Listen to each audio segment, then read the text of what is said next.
Hi guys, welcome back to my channel Manasa Alok Kannada channel.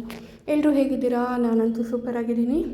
ಈ ಮಕ್ಳುಗಳು ಆಡೋ ತರಲೆ ತುಂಟಾಟದ ಮಧ್ಯೆ ನನಗೆ ವೀಡಿಯೋ ಮಾಡೋದಕ್ಕೆ ಟೈಮೇ ಆಗ್ತಾಯಿಲ್ಲ.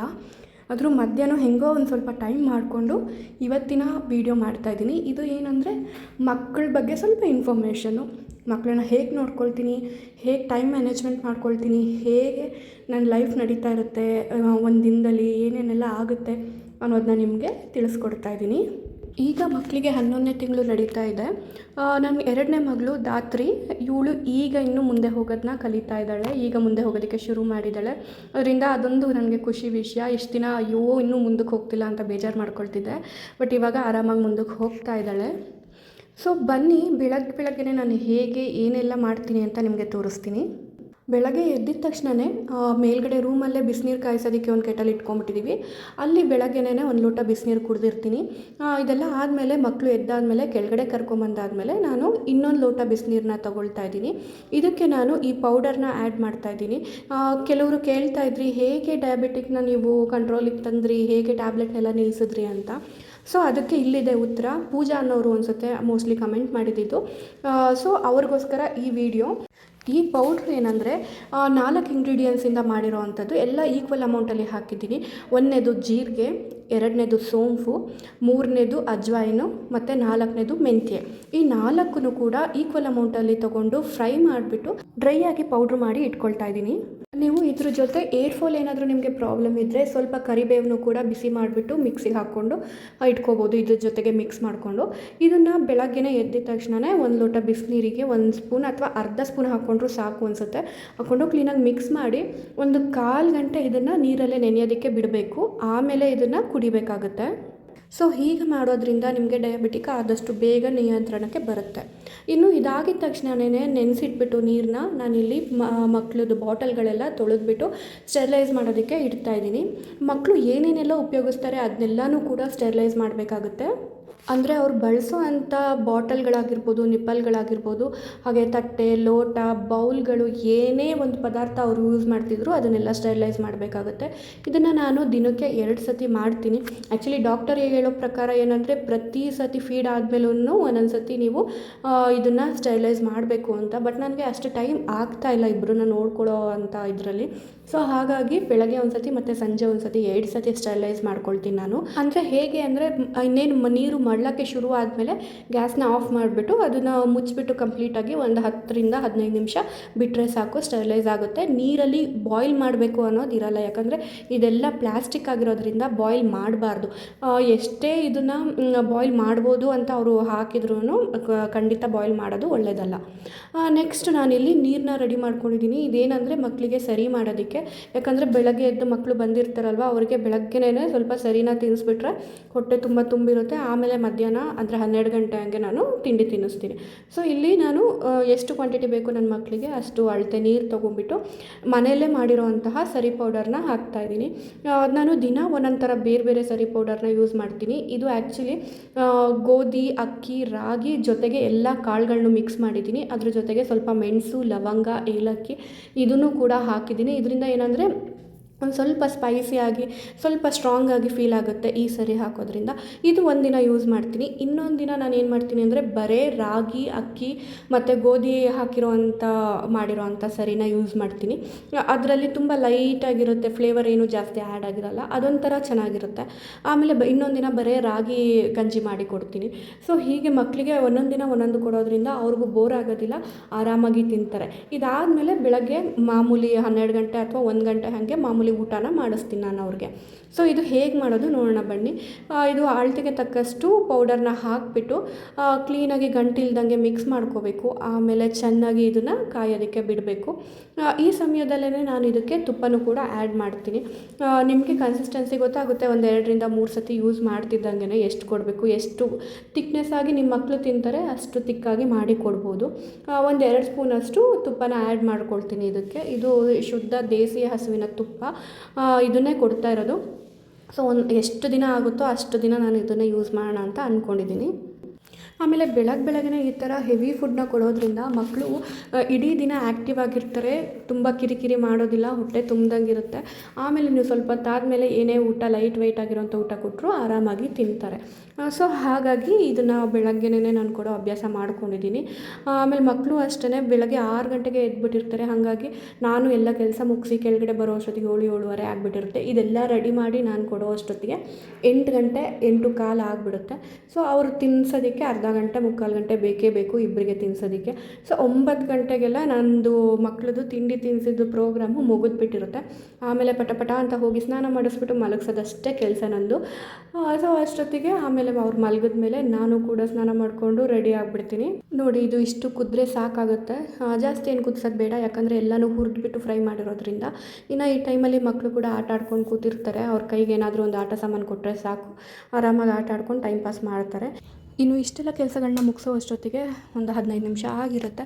ಅಷ್ಟರೊಳಗಡೆ ನಾನು ನೀರಿಗೆ ಪೌಡ್ರ್ ಹಾಕಿ ನೆನೆಸಿಟ್ಟಿದ್ದೆ ಅಲ್ಲ, ಅದು ಕೂಡ ರೆಡಿ ಆಗಿರುತ್ತೆ. ಅದನ್ನು ಕುಡಿಯೋ ಅಂಥ ಟೈಮ್ ಇವಾಗ.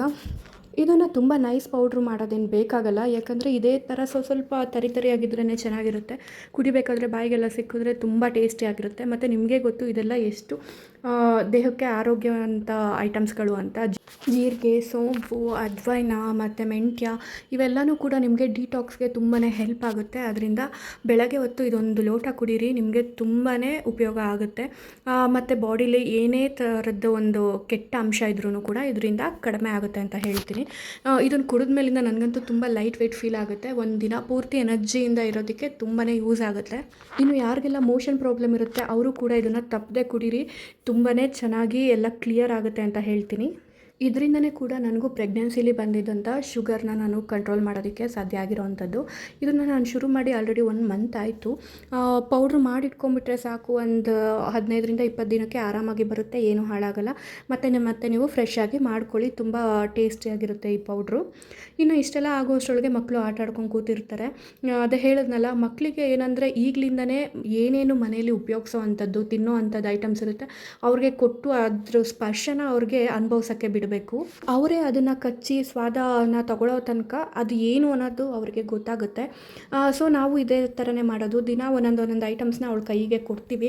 ಅವಳೇ ಅದನ್ನು ಹಿಡ್ಕೊಂಡು ಅದು ಹೇಗಿರುತ್ತೆ ಏನು ಅನ್ನೋದನ್ನ ಟೆಸ್ಟ್ ಮಾಡ್ತಾ ಇರ್ತಾಳೆ. ಒಂದಿನ ತರಕಾರಿ ಕೊಡ್ತೀವಿ, ಇನ್ನೊಂದಿನ ಹಣ್ಣು ಕೊಡ್ತೀವಿ, ಆಪಲ್ ಆಗಿರ್ಬೋದು, ಬಾಳೆಹಣ್ಣು, ಟೊಮೊಟೊ, ಬೀನ್ಸು, ಕ್ಯಾರೆಟು, ಈ ಥರ ಅವಳು ಏನೇನು ತಿಂತಾಳೆ ಅದನ್ನೆಲ್ಲ ಅವಳಿಗೆ ಕೈಗೆ ಕೊಟ್ಟು ಆಟ ಆಡೋದಕ್ಕೆ ಬಿಡ್ತೀವಿ.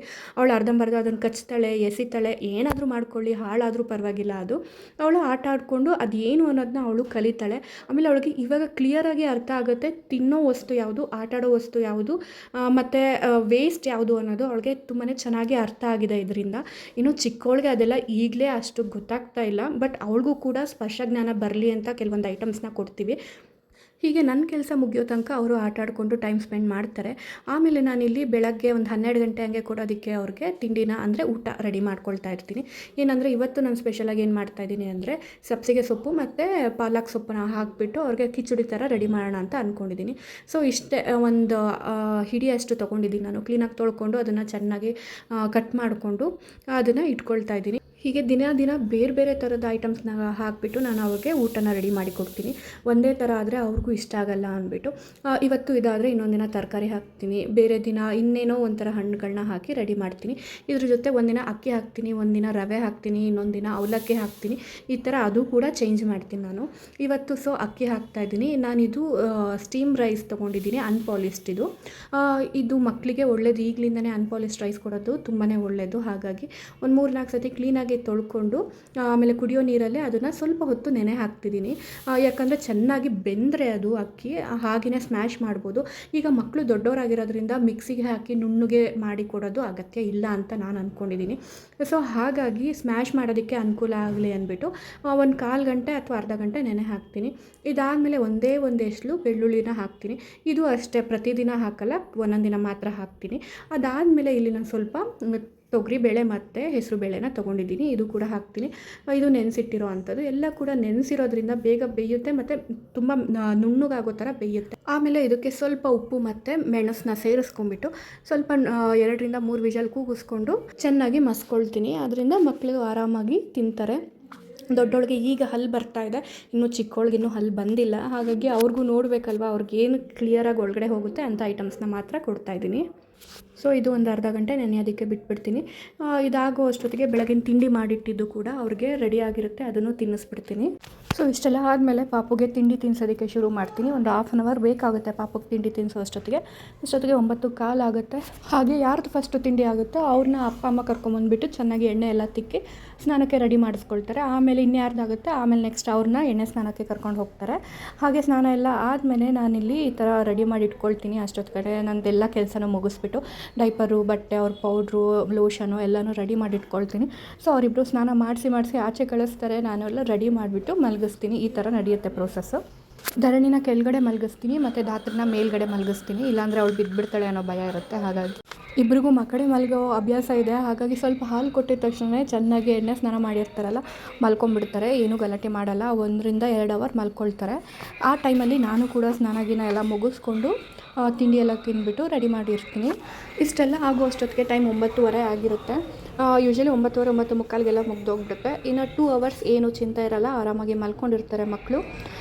ಸೊ ನಾನು ಬಂದು ಇಲ್ಲಿ ಕುಕ್ಕರಿಗೆಲ್ಲ ಹಾಕಿಬಿಟ್ಟು ಮಕ್ಕಳಿಗೆ ಊಟನ ರೆಡಿ ಮಾಡಿಟ್ಟಿರ್ತೀನಿ. ಅದೆಲ್ಲ ಆಗಿ ಅದನ್ನು ಸ್ಮ್ಯಾಶ್ ಮಾಡಿ ಎಲ್ಲ ಆಗೋ ಅಷ್ಟೊತ್ತಿಗೆ ಮಕ್ಕಳು ಕೂಡ ಎದ್ದೊಳ್ತಾರೆ, ಊಟ ಮಾಡಿಸೋದಕ್ಕೆ ರೆಡಿ ಆಗುತ್ತೆ. ಇಲ್ಲ ಅಂದರೆ ತುಂಬಾ ಟೈಮ್ ಹಿಡಿಯುತ್ತೆ. ಹಾಗಾಗಿ ಫಸ್ಟ್ ಎಲ್ಲ ಕೂಗಿಸ್ಕೊಂಡು ಇಟ್ಕೊಂಡ್ಬಿಡ್ತೀನಿ. ನೋಡಿ ತುಂಬ ಹೊತ್ತು ನೆನೆಸಿರೋದ್ರಿಂದ ಮೆತ್ತಗಾಗಿದೆ. ಇದನ್ನು 1-2 ಸತಿ ಸ್ಮ್ಯಾಶ್ ಮಾಡಿದ್ರೆ ಸಾಕು, ಮಕ್ಕಳು ತಿನ್ನೋ ಹದಕ್ಕೆ ಬಂದುಬಿಡುತ್ತೆ. ಇದಕ್ಕೆ ಸ್ವಲ್ಪ ತುಪ್ಪ ಹಾಕಿಬಿಟ್ಟು ನಮಗೆ ಯಾವ ಥರ ಬೇಕು ಕನ್ಸಿಸ್ಟೆನ್ಸಿ ಅದನ್ನು ನೀರು ಹಾಕಿ ಅಡ್ಜಸ್ಟ್ ಮಾಡಿಕೊಂಡು ರೆಡಿ ಮಾಡ್ಕೊಳ್ತೀನಿ. ಇದಾದಮೇಲೆ ಟೈಮ್ ಮಾಡಿಕೊಂಡು ನಾನು ಕೂಡ ಸ್ನಾನ ಪೂಜೆ ಎಲ್ಲ ಮುಗಿಸ್ಕೊಂಡ್ಬಿಡ್ತೀನಿ. ಬೆಳಗ್ಗೆಯಿಂದ ಏನು ತಿಂದಿರಲ್ಲ ನಾನು, ಹಾಗಾಗಿ ಸ್ವಲ್ಪ ಹೊಟ್ಟೆ ಹಸಿತಾ ಇರುತ್ತೆ. ಅಷ್ಟೊತ್ತಿಗಾಗಲೇ 10-10:30 ಆಗೋಗಿರುತ್ತೆ ನಾನು ಕೆಳಗಡೆ ಬಂದೆಲ್ಲ ರೆಡಿ ಆಗೋ ಅಷ್ಟೊತ್ತಿಗೆ.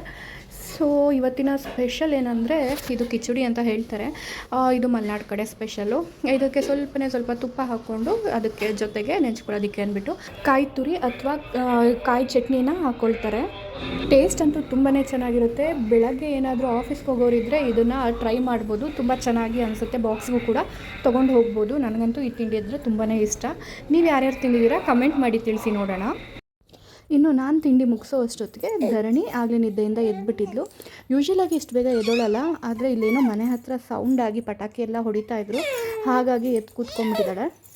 ಎದ್ದೋಳು ಸೀದಾ ಹೋಗೋದು ಮೇಲ್ಗಡೆ ಹೋಗ್ತೀನಿ ಅಂತ ಹೊರಟ್ಬಿಡ್ತಾಳೆ. ಧಾತ್ರಿ ಮೇಲಿರ್ತಾಳಲ್ಲ, ಅದಕ್ಕೆ ಅವಳನ್ನ ಮಾತಾಡಿಸ್ಬೇಕು ಅಂತ ಯಾರು ಏನೇ ಹೇಳಿದ್ರು ಕೇಳಲ್ಲ. ಹೋಗಬೇಕು ಅಂತ ಅವಳಿಗಿನ್ನೂ ನಿಂತ್ಕೊಳ್ಳೋದಕ್ಕೆ ಆಗೋದಿಲ್ಲ. ನೋಡಿ ಎಷ್ಟು ಕಷ್ಟಪಟ್ಟು ಹತ್ತುತ್ತಾ ಇದ್ದಾಳೆ ಅಂತ. ಇನ್ನು ಮಕ್ಕಳು ಎಷ್ಟು ಬೇಗ ದೊಡ್ಡವರಾಗ್ತಿದ್ದಾರೆ ಅಂತ ಗೊತ್ತೇ ಆಗ್ತಿಲ್ಲ. ಅಷ್ಟು ಬೇಗ ಬೆಳೀತಾ ಇದ್ದಾರೆ. ಅವರಿಬ್ಬರು ಬಾಂಡಿಂಗ್ ಕೂಡ ಅಷ್ಟೇ ಚೆನ್ನಾಗಿದೆ. ಒಬ್ಬರನ್ನ ಬಿಟ್ಟು ಇನ್ನೊಬ್ರು ಇರೋದಿಲ್ಲ, ಅಷ್ಟು ಹಚ್ಕೊಂಡಿದ್ದಾರೆ. ಇಬ್ಬರೇ ಆಟ ಆಡ್ಕೊಳ್ಳೋಕೆ ಶುರು ಮಾಡಿದ್ದಾರೆ. ಮತ್ತು ಇನ್ನೊಬ್ಳಿಗೆ ಬೈದರೆ ಇನ್ನೊಬ್ಳು ಆಗಲೇ ಬೈಯೋದಕ್ಕೆ ಶುರು ಮಾಡ್ತಾಳೆ, ನಮಗೆ ಏನಕ್ಕೆ ಅವಳಿಗೆ ಬೈತಾ ಇದ್ದೀರಾ ಅಂತ. ಆ ಥರ ಬಾಂಡಿಂಗ್ ತುಂಬ ಚೆನ್ನಾಗಿ ಬೆಳೆಸ್ಕೊಂಡಿದ್ದಾರೆ ಇಬ್ಬರೂ. ಇನ್ನು ನಮಗೆ ಈ ಟೈಮೇ ಸ್ವಲ್ಪ ಫ್ರೀ ಸಿಗೋದು. ಮಕ್ಕಳನ್ನ ಆಟ ಆಡಿಸ್ಕೊಂಡು ಹಾಗೆ ಸ್ವಲ್ಪ ಬಿಗ್ ಬಾಸ್ ನೋಡಿಕೊಂಡು ಟೈಮ್ ಸ್ಪೆಂಡ್ ಮಾಡ್ತೀವಿ. ಬೇರೆ ಇನ್ಯಾವ ಟೈಮು ಸಿಗೋದೇ ಇಲ್ಲ. ಇಷ್ಟ ಆಗ್ತಿದ್ದೋ ಅಷ್ಟೊತ್ತಿಗೆ 12 ಗಂಟೆ ಆಗೋಗುತ್ತೆ. ಪಾಪು ಊಟನೂ ತಿನ್ನಿಸ್ಬೇಕಾಗುತ್ತೆ ಅಷ್ಟೊತ್ತಿಗೆ. ಯಾಕಂದರೆ ಬೆಳಗ್ಗೆ 8 ಗಂಟೆಗೆ ತಿಂಡಿ ತಿನ್ನಿಸಿರೋದ್ರಿಂದ ಸ್ವಲ್ಪ ಬೇಗನೆ ಹೊಟ್ಟೆ ಹಸಿಯುತ್ತೆ. ಸೊ ನಾವು 4 ಅವರ್ಸಿಗೆ ಅಂತ ಮೀಲ್ಸ್ನ ಇಟ್ಕೊಂಡಿರೋದು. ಸೊ ಹಾಗಾಗಿ 12 ಗಂಟೆಗೆ ತಿನ್ನಿಸ್ಬೇಕಾಗುತ್ತೆ. ಯೂಶ್ವಲಿ ತುಂಬ ಚೆನ್ನಾಗಿ ಇಬ್ಬರೂ ಊಟ ಮಾಡ್ತಾರೆ. ಯಾವುದಕ್ಕೂ ಏನೂ ರಗಳೆ ಮಾಡೋದಿಲ್ಲ. ಅವ್ರಿಗೆ ಇಷ್ಟ ಆಗೋ ಥರ ಮಾಡಿಕೊಡ್ಬೇಕು ಅಷ್ಟೇ. ಇನ್ನು ಧರಣಿನ ಕೆಳಗಡೆ ಮನೆಯವರು ಕರ್ಕೊಂಡು ಹೋಗಿದ್ದಾರೆ. ಅವಳು ಆರಾಮಾಗಿ ಕೆಳಗಡೆ ಮನೆಯವ್ರ ಹತ್ರ ಹೋಗ್ತಾಳೆ ಒಬ್ಬಳೇ. ಒಂದು ಹಾಫ್ ಆನ್ ಅವರ್ ಇದ್ದು ಬರ್ತಾಳೆ. ಏನೂ ಗಲಾಟೆ ಮಾಡೋದಿಲ್ಲ. ನಾವು ಕೂಡ ಏನೂ ರಿಸ್ಟ್ರಿಕ್ಟ್ ಮಾಡೋದಿಲ್ಲ, ಸರಿ ಹೋಗ್ಬಾ ಅಂತ. ಯಾಕಂದರೆ ಎಲ್ಲರ ಹತ್ರ ಹಾಗೆ ಬೇಡ, ಅದಕ್ಕೆ ಈಸಿ ಆಗಲಿ ಅಂತ. ನೋಡಿ ಇಷ್ಟಿರುತ್ತೆ ನಮ್ಮ ಟ್ವಿನ್ಸ್ ಬೇಬಿಗಳ ಮಾರ್ನಿಂಗ್ ರೂಟೀನ್. ನಿಮಗೆಲ್ಲ ಇಷ್ಟ ಆಗಿದ್ದರೆ ವಿಡಿಯೋನ ಲೈಕ್ ಮಾಡಿ ಅಂತ ಹೇಳ್ತಾ ವಿಡಿಯೋನ ಇಲ್ಲಿಗೆ ಮುಗಿಸ್ತಾ ಇದ್ದೀನಿ.